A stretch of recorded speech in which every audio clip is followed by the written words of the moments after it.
Hajioma Mandela is new sports club Villa president. And still in sports, Uganda beats Zimbabwe 74-47 in Netball Africa Cup.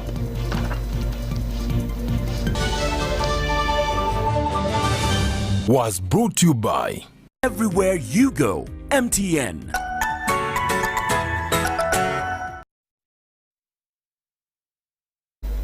Once again, thank you for joining us. We now give you the news in detail. To start off, police has confirmed the murder of two persons at Luanda village along Jinja, Kamuli Highway. The two, who have been identified as Mirembe Juliet and Saddam Waiswa, were traveling in a Toyota saloon car. Let's take a look. Two people have been gunned down in Jinja district last night.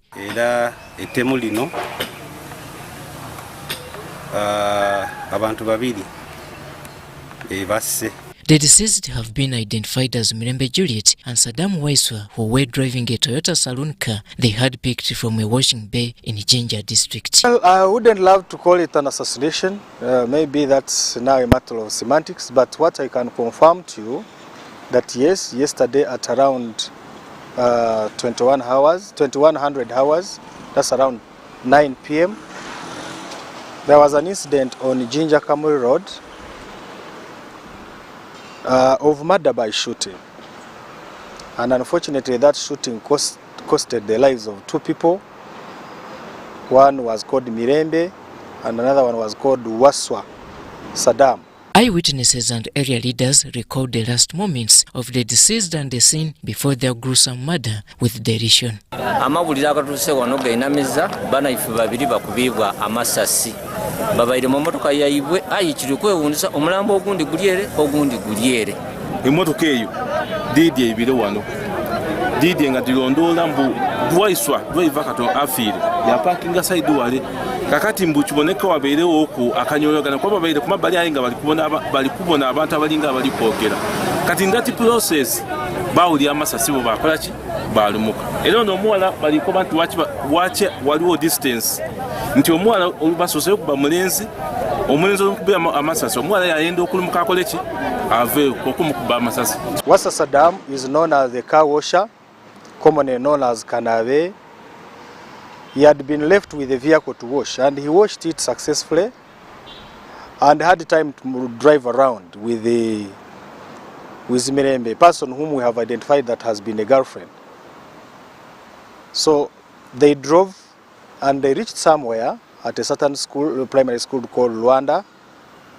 They parked the vehicle, they came out. Immediately they started chatting outside the vehicle. A vehicle, apparently which was numberless, came, shot two people dead at a short range, and they drove off and drove also the vehicle that Kanabe Waiswa Saddam was driving. According to the police ID spokesperson Charles Twine, the car they were traveling in has been recovered from Kakira and the owner summoned for police interrogation. Fortunately, today the vehicle that had been stolen immediately after murdering those people has been got around Kakira sugar plantation with 7 live ammunitions belonging to an SMG AK. So with those leads, it really gives us energy to believe that now we shall build from there and get these bad guys. Some other information we haven't yet established its authenticity is that the deceased woman Mirembe was scheduled for an introduction, a formal introduction in the next two weeks. But the person she was intending to introduce is not the deceased.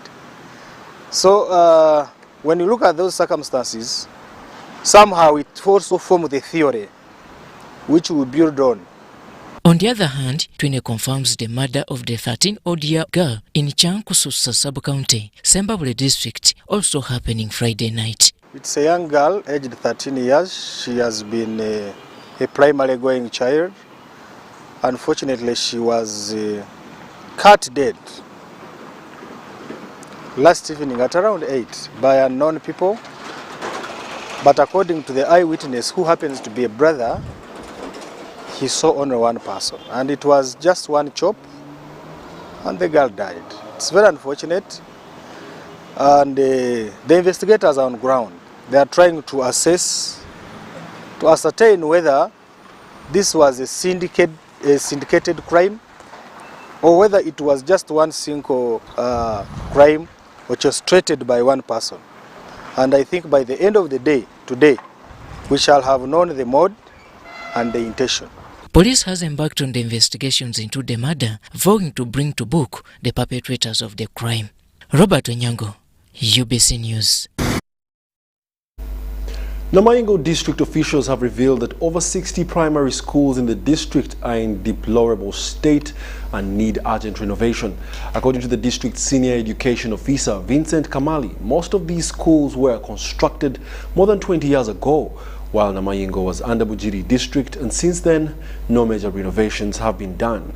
He made this revelation during a fundraising drive for renovating the two most affected schools in the district that was officiated by the First Deputy Prime Minister, Rebecca Alitwala Kadaga.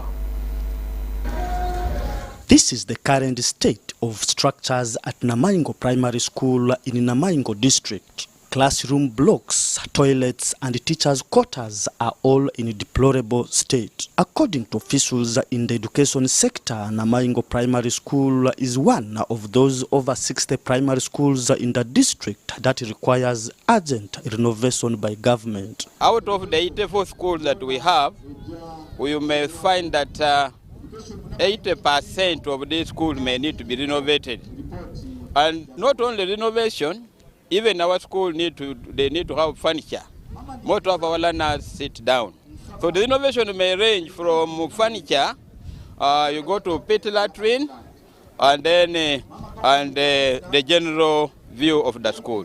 The district has launched a fundraising drive for renovating the two most affected schools, where they require about 40 million shillings before schools reopen in January next year.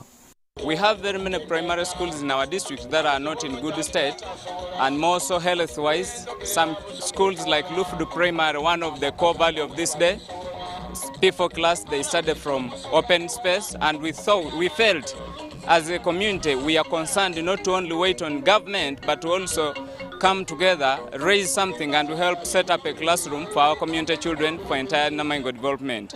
Secondly, at the health stature, the latrines within these schools are not in good modes. Like Lufudu, 3 latrines have broken down. During the fundraising launch, the First Deputy Prime Minister, Rebecca Alitwala Kadaga, offered 5 million shillings in cash and pledged 1,000 iron seats. We agreed as leaders to improve the education under the Busoga Education Initiative. So we took the teachers for retraining from those bad schools, and in 2019 the results had improved drastically.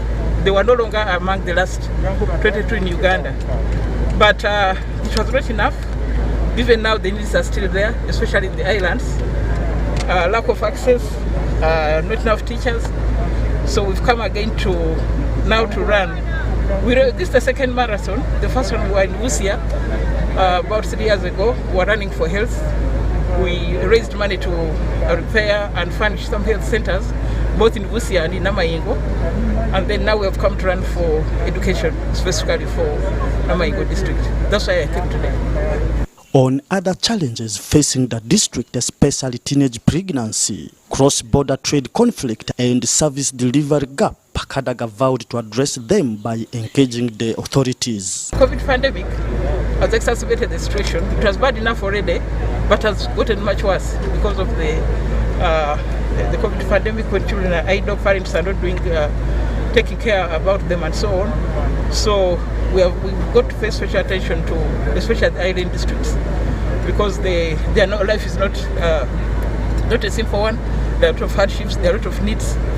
So we need to pay more attention to Namboole. Over 15 million shillings was raised during the event that kick-started with the marathon. Philip Aguta, UBC News in Namboole district. Supreme Court Judge Justice Esther Chisache has commended government for enabling women lawyers progress in their profession. This was during Kampala Women Lawyers Conference. Let's take a look at these details. Ugandan women lawyers are worried about the increase in gender-based sexual crime among adolescents and women. Supreme Court Judge Justice Esther Chisache says there is urgent need to address the issue. This was at the annual Women in Law conference organized by top Ugandan female lawyers and Uganda Law Society Female Lawyers Committee at Mestil Hotel, Kampala. But as female lawyers committee, as women lawyers in practice, we need to interest ourselves in these issues. Why is it that we have laws on environment, we have the constitution, and girls are continuing to be defiled, and the culprits in most cases get away with it? The Director, Public Prosecution, Justice Jane Francis Abodo, advised women lawyers to jointly view such cases with a view of changing mindset that ensure end to sexual gender-based violence. We should enforce codes of conduct for prevention and response to sexual abuse and exploitation of girls and women from frontline workers. We should promote and pass the legal aid law such that all persons can have access to legal representation. We should lobby. We should also amend laws that are not gender responsive and placing a high burden on children when presenting evidence in court. The President of Uganda Law Society, Fiona Ward Nabasa, says sexual offences are a violation of human rights and their community sensitization campaigns are needed to reduce the spread of the pandemic. In the past year that have gotten impregnated under the age of 18. So we still have these problems. I know we've talked about gender empowerment so much that people are tired, even women find it boring. But for as long as there's that one girl that needs somebody to speak up for her, let's not get tired of speaking.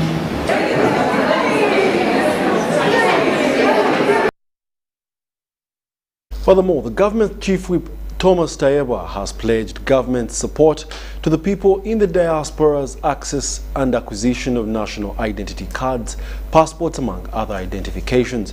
Tayebwa was on a working visit to Ugandans living in Johannesburg, who had organized a party to congratulate President Yoweri Kaguta Museveni upon winning the February 2021 presidential elections.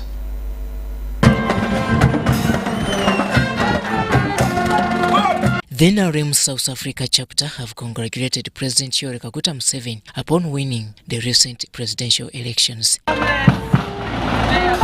This was during the event held at Apollo Conference Center in Johannesburg, South Africa.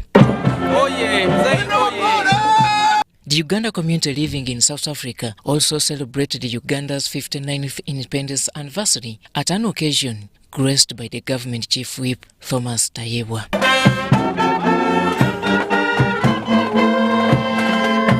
The Presidential Advisor on Diaspora Affairs, Ambassador Abe Walusimbi, and the Ambassador of Uganda to South Africa, Kintu Nyago, Fred Opolot, among others, were in attendance. Examples of political leaders from the diaspora became their country's leaders.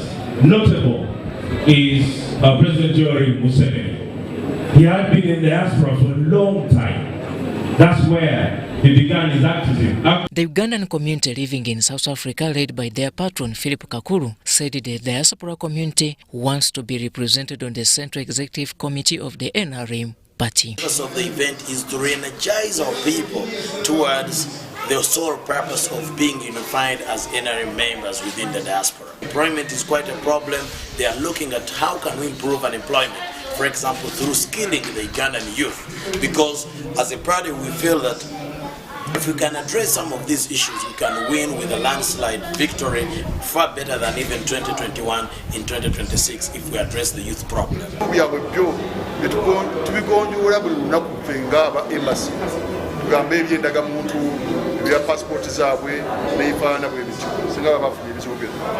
In his address, Thomas Tayebwa commended the NRM South African chapter for their love towards the NRM party and pledged the government's support. Biometric machines,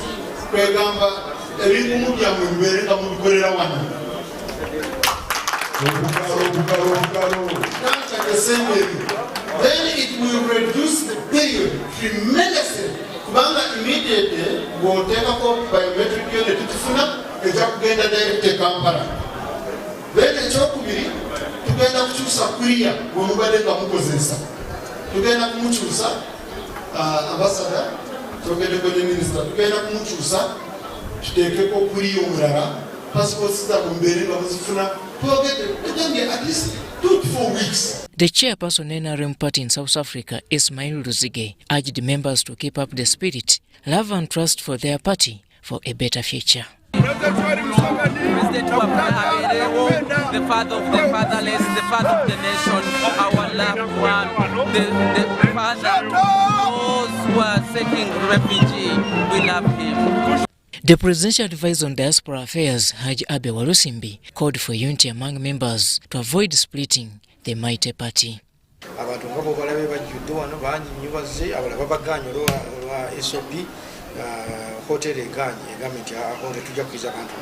So eraze omukwano guli mu government yaffe ne president waffe Yoweri Kaguta Museveni. Story compiled by Wycliffe Mudachi for UBC News. Kampala resident City Commissioner Hussein Hudu has warned the former town clerk Stephen Gobero against an illegal eviction of Bibanja owners. He particularly warns the eviction of the office of the leadership of Mengo Chisenyit's 2 parish in Kakajo Village, Central Kampala.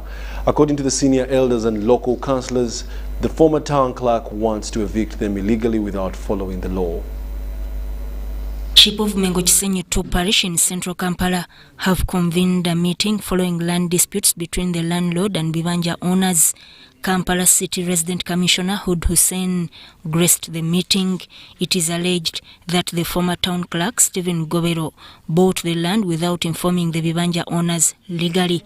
Omuntu ono omugagga badi bafuuse omutawaana bw'ogula ekintu laba banno abawansi muteese nabo naye okuba twala emisinde ku kibanja kyabwe emyaka abamaze emyaka 6 gunojja obuziwo wakagula bayagobamu ki bantu ofune otunde.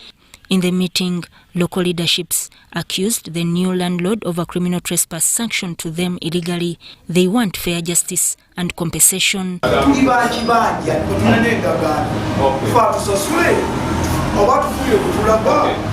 Tetulina sente n'emu ze twakwata nti ffe twazimba ekizimbe tisife ab'okuvunaana muwongeye w'okuvunaana. An old woman who has stayed on this land since the 1960s is among those being evicted. Okujja kuno najja nkaaga mukaaga mukazi nanga nti nkoye Kisenyi njagala okola ennyumba eno ekifo kyange kino nakinguza muwala wa Ssewaali wano najjawo 81 kati muzeeyi waffe najjagulawo 97 ninsigalawo ku nnyumba eno naye ffe situlina buzibu bw'aba ayagala ettaka nga ffe abeebibanja ajja n'atusasula ffe tujja kuvaawo situnnagaanirawo. In his observation, the resident city commissioner says the issue will be resolved amicably without any illegal eviction. So what is now important is for the 2 parties to sit together and agree on the mode of compensation in case they reach that stage. So my role here is to ensure that no party is unfairly treated. All we need is the fairness and ensuring that everybody is handled according to the rules of land law that govern us as a country. The disputed land is Mengo Chisenyi 2 parish, which is comprised of 10 villages including Kasato, Kakajo, Chiganda and Market View among others. Robert Bwaita. Government through Uganda Investment Authority has identified an investor, Elite Agro, to set up another tea processing factory in Greater Bushenyi district. The tea processing factory is expected to boost tea processing in Bushenyi, Buhweju, Mitoma, Rubirizi and Shema, among others. However, the location for the plant seems to be splitting leaders in Greater Bushenyi. Districts of Greater Bushenyi that include Bushenyi, Buhweju, Mitoma, Shema and Rubirizi are renowned for large-scale tea growing. The area is already processing tea at 5 processing factories located in Chamhanga Town Council in Bushenyi district. Through the industrialization agenda, government has identified an investor who is going to set up a modern tea processing factory in the region.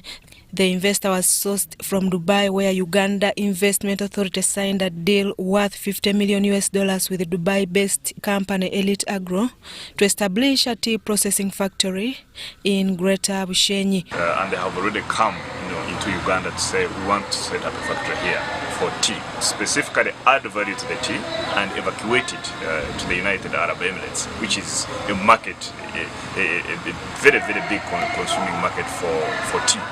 So Bushenyi and Greater Bushenyi, if you will, is one of the areas that produces a lot of tea that would want to get the value addition and evacuation. Although Bushenyi would be strategic for the factory, the district already has other tea processing plants. This caused a disagreement between leaders from Greater Bushenyi on the location of the factory. The reason such a big tea factory should be in Buhweju, it is Buhweju among the 5 districts of Greater Bushenyi that has more tea leaves. The tea factory actually should be developed in Mitoma, because Mitoma currently we have the leaf, the tea leaves, which can feed this factory. Bushenyi district qualifies to have it because one, it is centrally located, secondly, it has a lot of tea. That's why even we are having more than others, because all the sub-counties in Bushenyi district grow tea, unlike others. They now want a technical committee established to guide on where the factory should be located, as per the guidance of the Minister of Agriculture, Frank Tumwebaze. That's why I had to have a meeting for all of them together.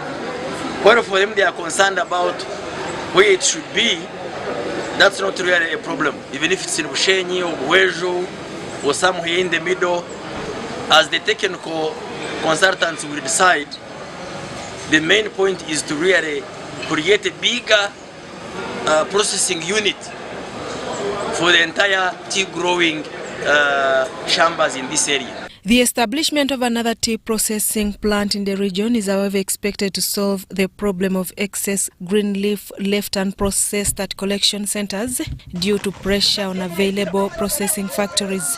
Susan Naong and Ambrose Muhumuza reporting for UBC TV.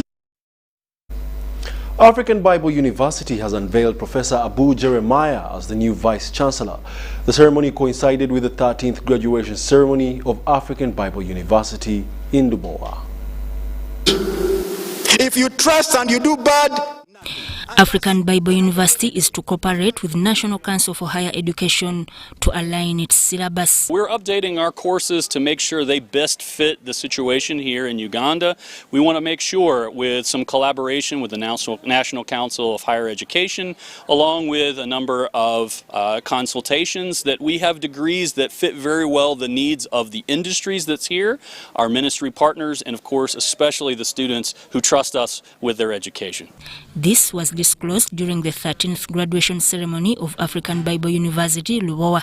The graduates were reminded that they belong to the kingdom of God and should anchor their faith in Christ despite challenges they face. The moment you leave here, the world is going to begin darkening you. They will throw stuff at you to block you. And those are the things we must be careful about. What is coming my way? How do I define this coming my way? How do I change the situation around me? How do I make people understand the light that I bear in my life? So being the light and being the salt comes with a responsibility that you are going to forego certain things. You are going to be out there in the world which is full of competition. There's competition in the world. Even in the church, we see competition, unnecessary competition, unhealthy competitions. The graduates were urged to stick to the truth and integrity. You are not going there to, you think you want to catch up with so many things. It's not about going out there to make money and be rich as others may preach it to be. Riches may come, yes, they will come your way. Trials with God, they make you up. And trials without God, they break you.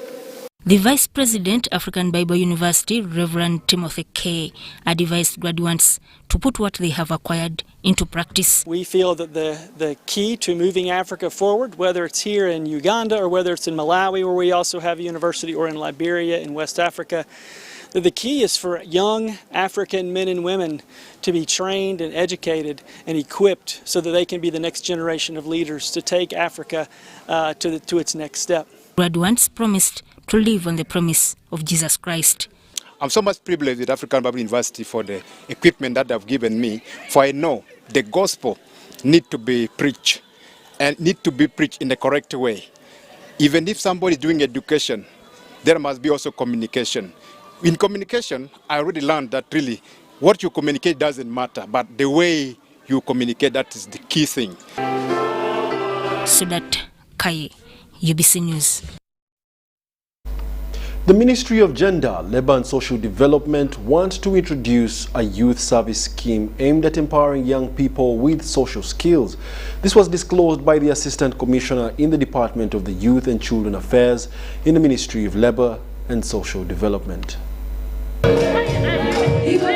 Uganda's population is dominated by young people, constituting close to 34.8%, implying that a lot of efforts needed to turn them into responsible, useful and productive citizens. However, the COVID-19 pandemic has had far-reaching impact on the lives of young people due to the continued closure of schools. Many teenage pregnancies and early marriages have been registered in the last 2 years. It does annoy us to see that when children are at school, they have been a little more safer. When they're in their own homes, where they are supposed to be living more secure, that's where a lot of pregnancy is taking place. Meaning that our mothers, our fathers are not really parenting.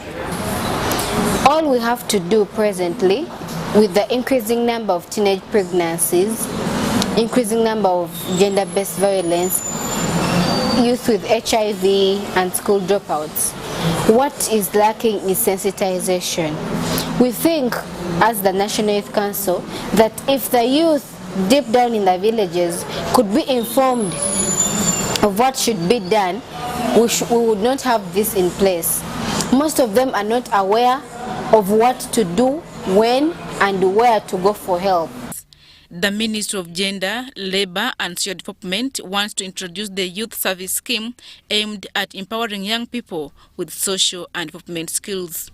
This was disclosed by the Assistant Commissioner in the Department of Youth and Children Affairs in the Ministry of Gender, Labour and Social Development, Mondo Chateka, during the National Youth Dialogue on Sexual and Reproductive Health Rights in Kampala. We are working on a national youth service scheme.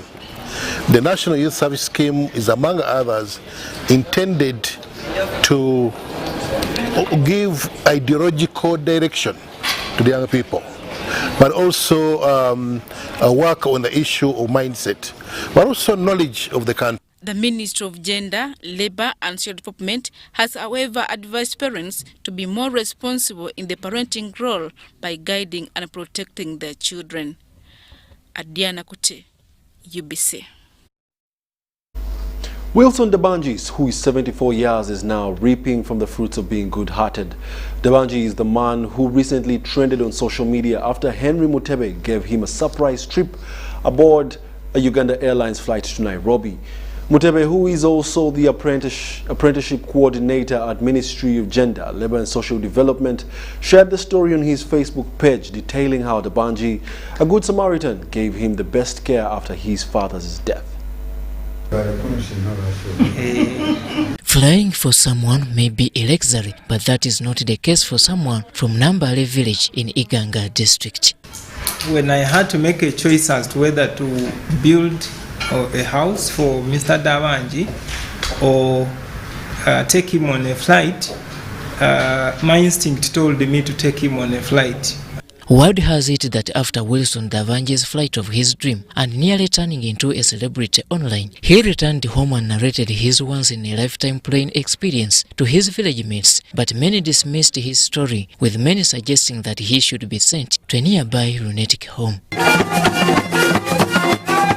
And when Uganda Airlines staff visited his home in Iganga to kickstart his house construction fundraiser, it was all joy accompanied by dances.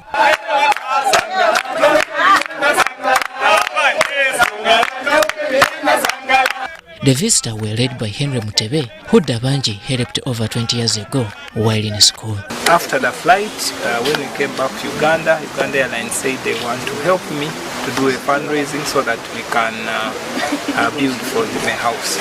After a memorable flight to Kenya, Mutebe together with Uganda Airlines decided to launch a fundraiser to help build for Dabanji a modern and decent house. We followed him up. He presented the pictures of his home. We said it will not only stop on the upgrade from economy class to a business class. We said we should follow him up to his home. After realizing that the house was not really in a good condition, we decided as Uganda Airlines to join Mr. Mutebe Henry to change and build a house for Mr. Dabanji and Rebecca. The airline says they are now to bring other bodies on board to help join hands in the cause of building the Good Samaritan a better home. Given the little they can afford, we are also calling in different companies that are able to support us. We do not have really a criteria, but if you feel you want to change your life, join Uganda Airlines and Mutebe to change and build a home for Mr. Dabanji and Rebecca. Robert Onyango and Samuel Senono for UBC News. Roadside vendors are among the category of people that have suffered the impact of COVID-19. This is due to the reduced demand of their commodities, most of which are perishables and include roasted meat, maize, yellow bananas, fresh fruits and soft drinks. Most customers do not buy the bites and drinks and non-food items out of fear of contracting COVID-19 and the associated curfew.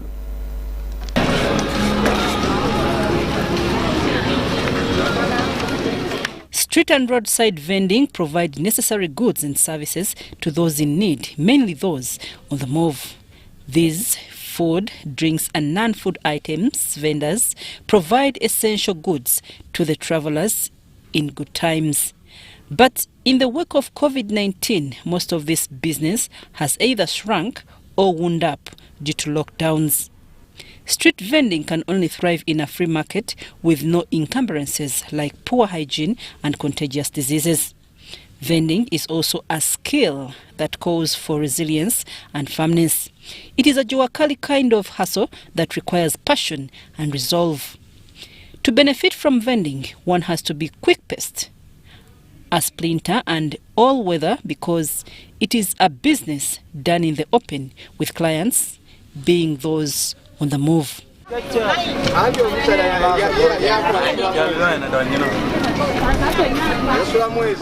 Frequent hand washing and other hygiene rituals that are essential in a COVID-19 environment may not be possible since it is a roadside business where relevant infrastructure may not be easily to set up. There is obviously inadequate water supply, sanitation and hygiene facilities, and therefore washing hands is futile unless urban authorities provide the means to do it. Street vendors have always faced onerous regulations and punitive measures by authorities, including confiscating of goods and arrests. The imposition of local and national lockdowns to contain the spread of COVID-19 is threatening the livelihoods and survival of vendors and their families in some places. Kafyu nga tuyisa bubi obudde bwe tukoleramu obudde bwe luli twatandikanga ssaawa 10 nga tunyuka ssaawa 4:05 sinakindi n'omukaaga naye kati ebiseera byatuuka ng'emmamba bagirya kyamisana nga buli omu abeera mu dduka era byatuyisa bubi nnyo kafyu yatuyisa bubi nnyo lwa nsonga ng'ebyennyanja bisigalawo ebyennyanja biddibya nga si enkola gye twalinga tukolamu olw'ensonga ya kafyu. Transport ekintu ekyo kyatukosa nnyo kubanga ffe abasinga twalekawo famire zaffe ne tujja ne tusula mu katale. Tuza tusobola okubeera wano okulwa transport eyali teriiwo entambula nzibu ne tubeera nga tusula wano mu katale ne kibanga nakyo kyatunyigirizaamu. Mukene yagwa ebbeeyi olw'okuba baasiba obutale n'amakubo ne bagasiba In cities where unprotected informal workers form a large workforce, development processes should prioritize efforts that secure their livelihoods, guaranteeing their social, political and economic rights, and involving them in dialogues should be central to a COVID-19 recovery strategy. Vendors have previously been a common feature along Uganda's highways, taxi and bus parks, and strategic corners in urban centers, but the advent of COVID-19 has been injurious to otherwise vibrant business.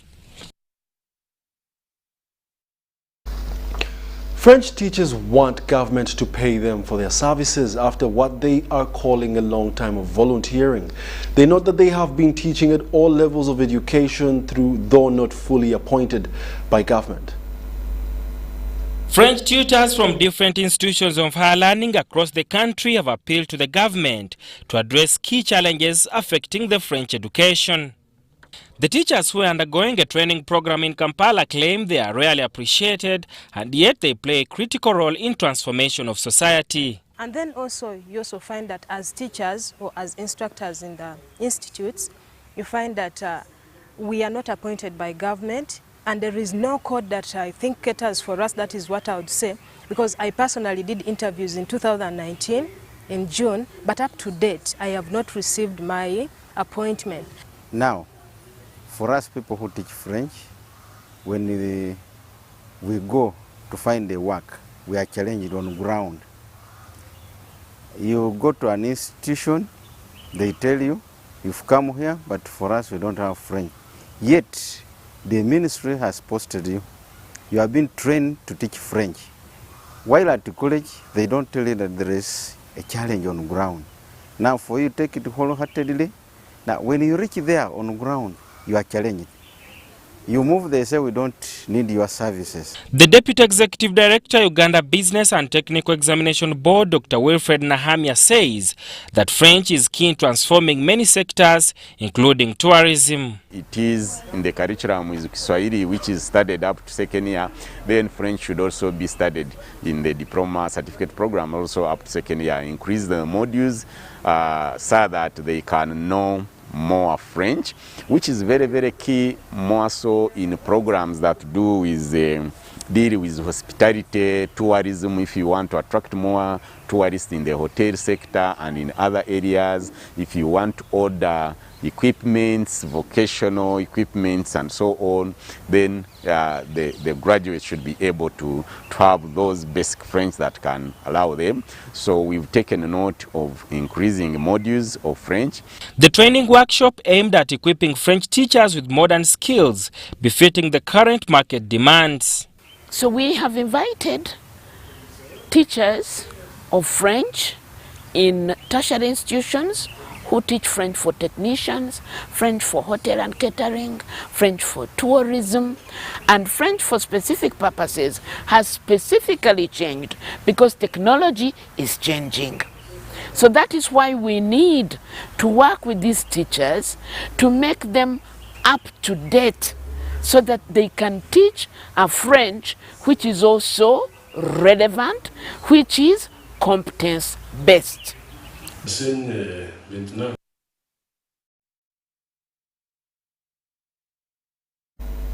We'll now take a short commercial break and be back with the business news from the day.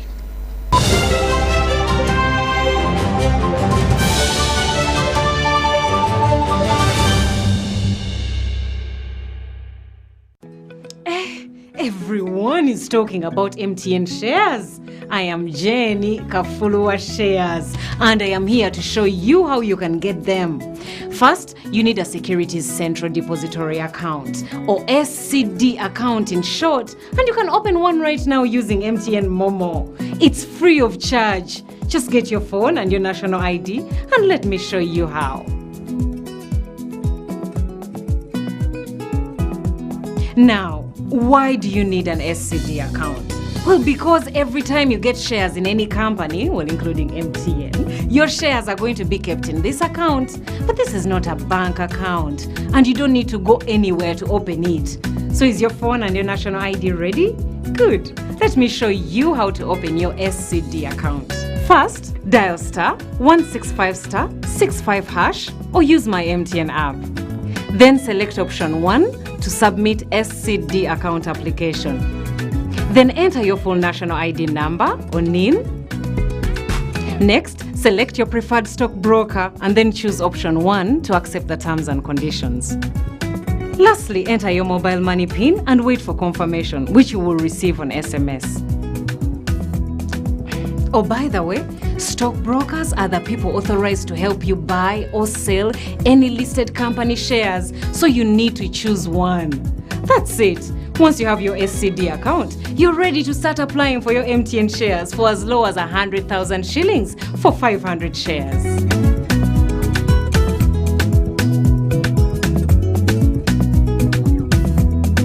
Everywhere you go, MTN. Kagalino twalekedde ekyatulese tuzze tukalanga enfunda eziwererako ddala. Eno yego TV Super ey'abakaguje njagala wekkaanyi. Ewatali kwemamaaza olwo tuba tusimbudde ne Go TV Super Duper waawawa. Era nga bakutuusaako ekiga eky'abakabejja abasajja eŋŋwaŋŋuli kw'ogatta ne busineema obujjudde omuhabati ku 5,015 waawawa. Soka Blaza weefunye ekirungo kya Go TV Super ekijjudde obulungi ove mu baaje. Transact using Airtel Money. Use Airtel Money to send money, buy airtime for self, do mobile banking, make merchant payments and international money transfers with a minimum of 1,000 shillings and get 5 minutes free Airtel to Airtel calls valid for 24 hours. 3 minutes offer is for any of these fast 5 transactions within the same calendar month. Terms and conditions apply.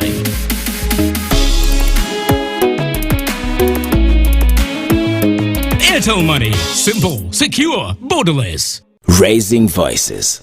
I feel happy when my father spends time with me. I hope all fathers will like my father. I want my father to reach out to all fathers. He knows how important it is to be a good father. I promise to help my father inspire other fathers to change. In this time of COVID, what is your promise to the children of Uganda?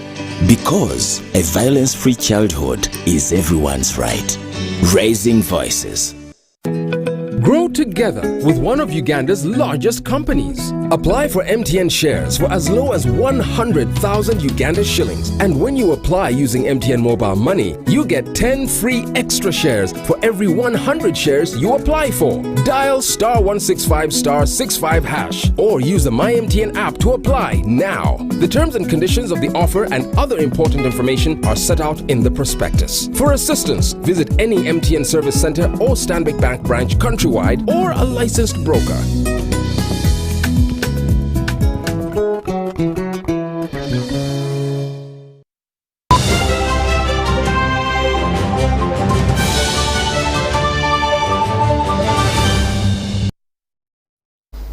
Welcome back. You're still watching the UBC News Tonight, broadcasting live from Nile Avenue. We now take you to the world of business. Government is laying strategies geared at leveraging the African Continental Free Trade Area for economic prosperity.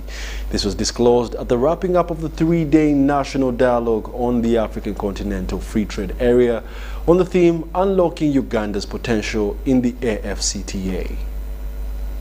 The African Continental Free Trade Area, the world's largest free trading bloc, presents an immense business opportunity for Uganda. The hybrid national dialogue on the African Continental Free Trade Area gave a clear picture on the challenges and opportunities of a wider market for the locally manufactured products. Because there is evidence that investment in production of goods and services can effectively be led by the private sector if government creates an enabling environment for them to thrive.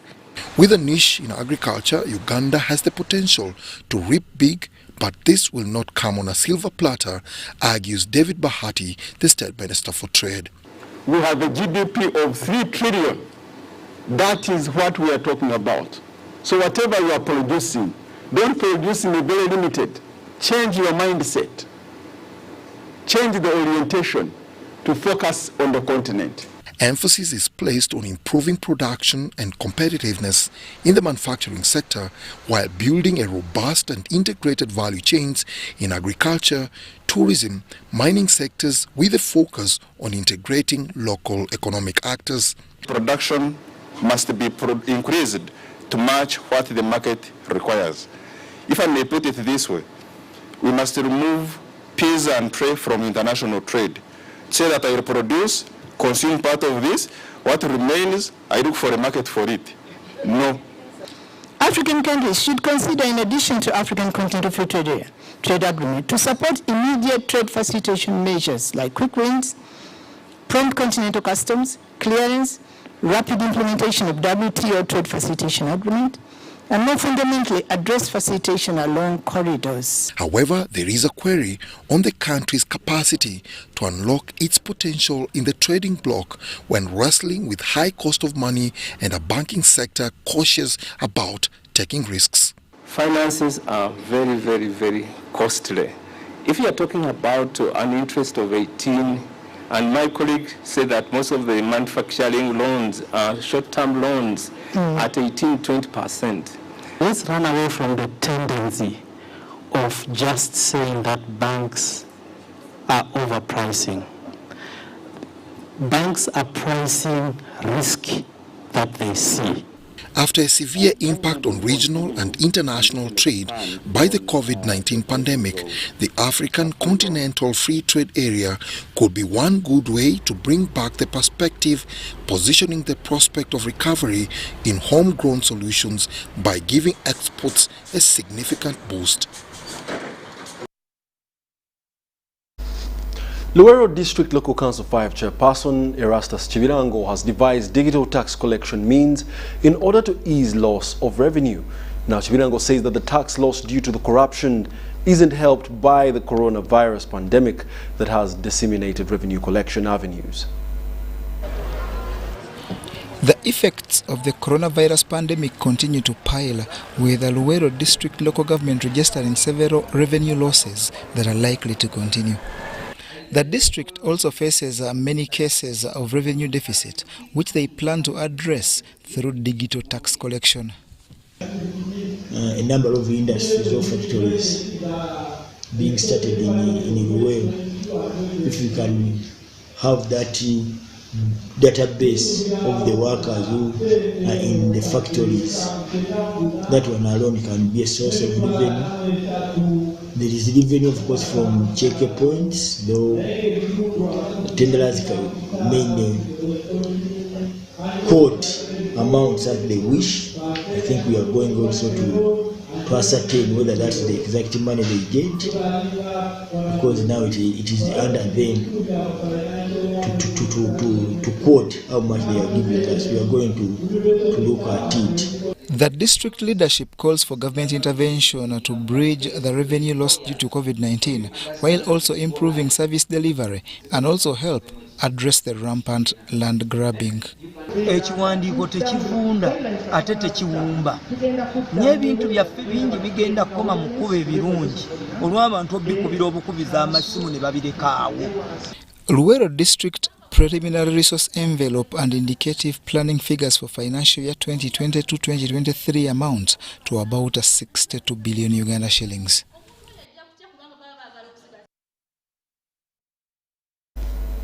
Persistent disorder downtown Kampala is becoming a nightmare and reportedly affecting those operating in shops. The chairman, Kampala City Traders Association, Kasita, Musoke Thaddeus Nagenda, attributes this to the laxity and corruption of some personnel, among other reasons. Illegal business operations are mushrooming in Kampala Central business district, causing a lot of congestion on the roads. This includes street vending and hawking of different commodities, food vending, especially at Arua Park. Some political leaders say this is becoming a nightmare for them and a security threat. A nightmare, especially in Kampala Central. The business community are complaining of the mushrooming Batembe, who have now come to their doorsteps. Enforcing SOPs is so hard. Secondly, we have this stellar threat. You find that even if someone has abandoned a bag or a package, it's so hard to recognize and alert your colleagues. So we find that even street vending is a serious security threat. The tax park around Chiseka Market, just around there. They don't want to venture into other places. And this mindset is giving us a problem.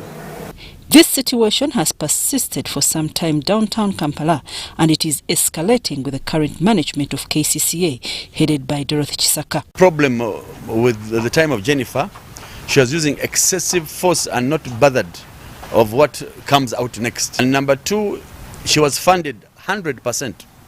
Madam Chisaka wanaraja and she has nothing. Her budget is more or less a quarter. That's why you see a lot of things are not moving in Kampala Central, because of the funding by government is little. There is that relaxed stay. We call upon KCCA, let it be very effective on ground. Then, comparing Jennifer Musi and Chisaka, when Chisaka came, we thought that he would deliver. But we are seeing that at least now she has stabilized. She would have started to act. Jennifer Musi was very effective because even she fought corruption. According to the business community, KCCA has the capacity to enforce trade order aimed at decongesting Chikubu and other areas. Now, Kasita leadership has threatened to organize business community known to pay trade license next year if this problem persists. Kampala Capital City Authority has embarked on a program to decongest the city, emphasizing that the situation is getting out of hand. It shows that they have that capacity to enforce trade order. But because of corruption, later when we are engaging the vendors, they told us they pay 500 to 1 million to KCCA law enforcement officers, which is very unfortunate. Next year, when we are still not contented with trade order, we shall not pay license. Illegality is taking place, but we want to ensure that we do sensitization. We are going to continue. We have been doing sensitization, but we want to continue with our sensitization. So we continue sensitizing the public to understand the need for them to diversify from staying in the city center and go to other places. The Mayor, Kampala Central Division, Salimu Uhuru, proposes that vendors and hawkers be relocated peacefully to avoid conflict. He says this is already on the order paper of council to give the vendors achievable settlement. Kasita urged government to relocate vendors in metropolitan areas to help them grow in business. And we are going to gazette a particular road now for whereby this Batembe can operate without being manhandled, without causing death to some of them. Tugayaza, Achireka, Banda, Mukono. By this time, they would have developed their capacity, business capacity. But every time bribing, these funny arrests, that inconvenience, you find that the business is not stable. Kampala Capital City Authority is constructing markets in different divisions of Kampala and encouraging vendors to relocate there. The only market I think that maybe has some few spaces is I think Usafi Market. And being in that particular area, there's lack of parking. The environment is not favorable for a customer to go there. Because number one, they were fearing the Vachifesi who are around that area. A number of solutions are being proposed, like zoning Kampala and sensitizing the business community to widen compliance. I'm Navka Farida and Juko Ivan in Kampala. Insurers have been asked to redesign their policies in such a way that they include micro, small and medium enterprises as economies recover from the shock of COVID-19. The financial sector deepening research indicates that only 2% of Ugandan SMEs can afford formal insurance policies, which cannot support the rejuvenation of fundamental economic recovery. Insurance market actors need to rethink about the dynamic approaches to target inclusion of micro, small and medium enterprises to uplift the uptake and also realize their relevancy in contributing to economic growth of different economies. The micro, small and medium enterprises build resilience in the face of shocks. And our focus here was how can we leverage insurance to be able to achieve that, to be able to help these businesses manage their risks. They face a whole range of risks. according to the Financial Sector Deepening Report, indicates only 2% of the total MSMEs can afford formal insurance covers. Insurance vendors are skeptical of the ability by these MSMEs for a necessary premium. In Uganda, over 95% of MSMEs use cell phones for businesses. 37% have no internet access. 66% have no formal business premises. 60% are not banked. 55% use mobile money. These and among other challenges hinder their inclusion in the current state of insurance market. But also they have issues around supplies, issues around operations, and there are a whole range of risks that they face along the way. And it was very clear that during the pandemic that most of these MSMEs were actually caught flat-footed because their operations literally came to a standstill. MSMEs are usually underlooked by banks and insurers and target large corporate businesses, and even other alternative financial institutions cannot meet the needs of these small businesses. These businesses are perceived to be with direct exposure to risks. And the risk exposure makes the insurance policies or insurance premiums very high. So you find they can't actually afford the insurance covers. Tailored insurance products are recommended to build MSMEs' resilience, especially in this trying moment of recovering from the shock of the pandemic. On how we can all as stakeholders come together and support these MSMEs through different solutions and platforms. For example, like the digital platforms, which also helps them keep the records. In many African economies, the potential for the inclusive insurance markets is significant. However, this potential is yet to be fully realized due to the high entry barriers for new innovative players. Abdul Nasili Lubwama, UBC News.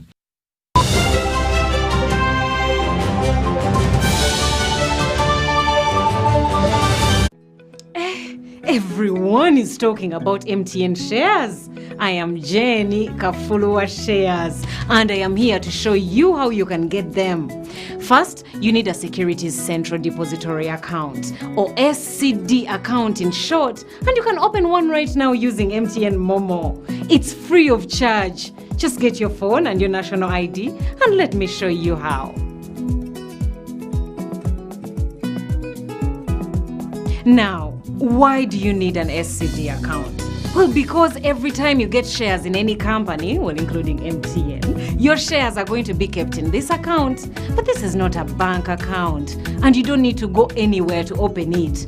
So is your phone and your national ID ready? Good. Let me show you how to open your SCD account. First, dial *165*65# or use my MTN app. Then select option 1 to submit SCD account application. Then enter your full national ID number or NIN. Next, select your preferred stockbroker and then choose option 1 to accept the terms and conditions. Lastly, enter your mobile money PIN and wait for confirmation, which you will receive on SMS. Oh, by the way, stockbrokers are the people authorized to help you buy or sell any listed company shares, so you need to choose one. That's it. Once you have your SCD account, you're ready to start applying for your MTN shares for as low as 100,000 shillings for 500 shares.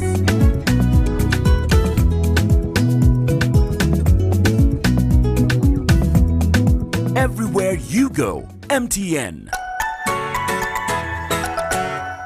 Kagalino twalekedde ekyatulese tuzze tukalanga enfunda eziwerako ddala eno ye GoTV Super ey'abakaguje njagala wekkaanyi ewatali kwemamaaza olwo tuba tusimbudde ne GoTV Super Duper waawawa era nga bakutuusyako ekigo eky'abakabejja abasajja eŋŋwaŋŋuli kwogata ne busineema obujjudde omuhabati ku $5,015 waawawa soka bulaza weefunye ekirungo kya GoTV Super ekijjudde obulungi ove mu baaje.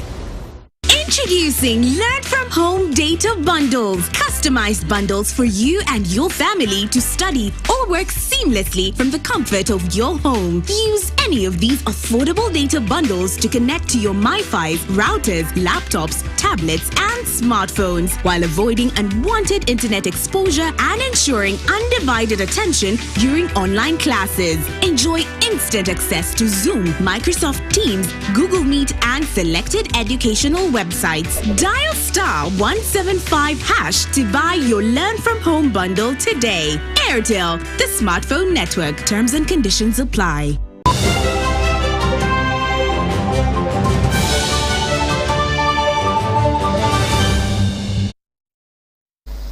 Welcome back. It's now time for sports. Omar Mandela has officially been unveiled as Sports Club Villa's president.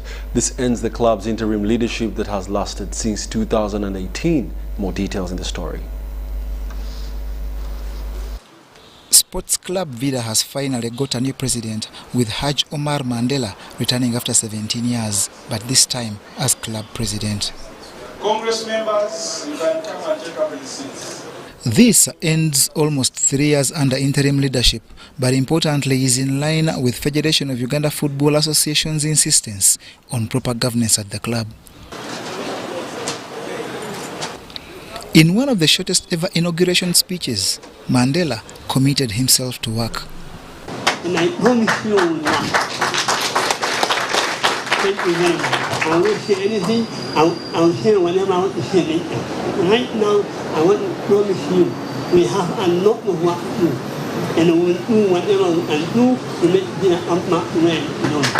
Thank you very much. He unveiled part of his management team with Daniel Bakachi as senior vice president in charge of finance and Ahmed Semanda tasked with technical matters. Mohamed Bazirengede is vice president for legal and administration, while Ben Emmanuel Misaga is responsible for mobilization and funds affairs. My role is to mobilize and to bring back funds to watch the games, because my motto has always been that there is no fun without funds. So that is what I'm going to maintain, and my role, the second role, is going to make sure that we bring the fund coordinator to coordinate all the funds. In his parting notes, former interim committee chairperson Engineer William Onkemba advised several issues to be addressed for prosperity to return at the 16-time record league winners. He talked working on the club statutes, distinction of roles, emphasis on a youth strategy and strategic recruitment. He also wishes for getting a permanent home ground for the club and addressing of funds interference and indiscipline. John Barnes, Sentamo, reporting. The inaugural British School Kampala Swimming League has entered another match day at British School Kampala in Muyenga. It is cutthroat between the two teams that are still chasing glory. The first ever commercialized swimming league that in fact rewards cash for excellency has just completed its 4th edition, with 5 now left to play.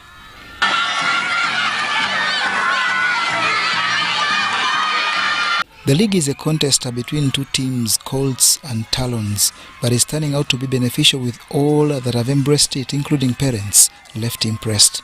The league basically tries to push the kids to showcase how much they've improved, because you may know how to swim, maybe you know one stroke or two, but can you endure sprinting? Can you handle competition? Can you handle the pressure? Not once, not twice. One of its founder members, Eric Kisero, is optimistic that its nature will help improve quality of swimmers and thus chances of medals at major competition. What's so important for us is creating that new environment for them to understand that it's not just about participating in sports, but this is a career that they are developing for themselves. One of the best ways to improve sports in any institution, in any organization, in any country is going the commercialized way. So these athletes start looking up to something. In the competition, the two teams contest a particular swimming style on each outing, with the latest witnessing freestyle. As it stands, Team Talons lead with 3,637 points, but only 235 points better than Team Colts.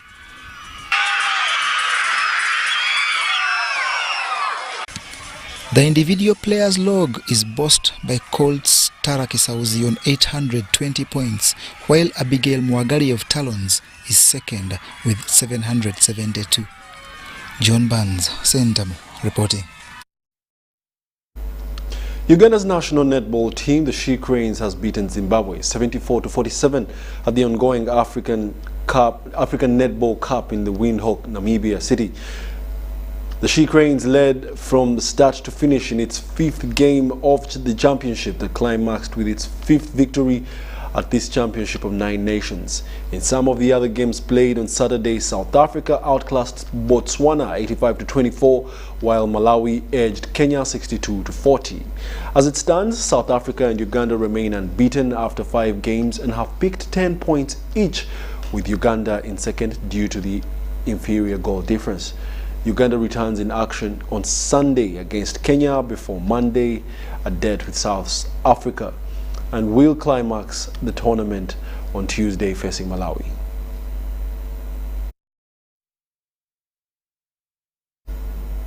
Former Footballers Initiative has come to the rescue of ailing former Uganda Cranes player Samuel Becca Kasigwa. Kasigwa is suffering from several ailments including brain tumor, high blood pressure, stroke and severe back pain. The 87-year-old Samuel Becca Kasigwa was a joy to watch and played as a forward for the Uganda Cranes. He is fondly remembered on the Uganda Cranes team that toured Europe in the 1950s and played barefooted against many English clubs. The only surviving member of all his contemporaries is now living a lonely life with a combination of ailments like brain tumor and stroke taking their toll.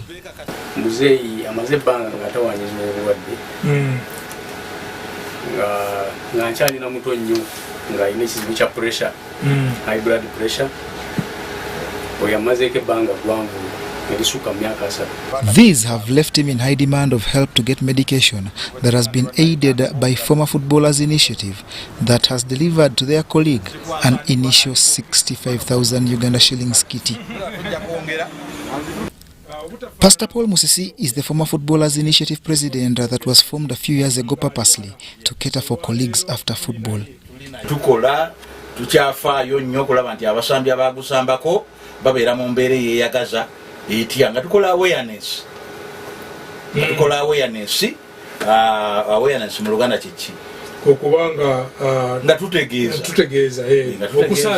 okusaasanya amawulire agafa ku bantu abagusambako. Siffe twandikibadde kitukola yandibadde Ministry of Education ne munnange naye eyambibwako. The initiative normally aids those in need of medical assistance, but also offers education opportunities to their disadvantaged colleagues' children. They also initiate startup projects for their colleagues to enable a source of revenue and employment. John Barnes, Centam, reporting.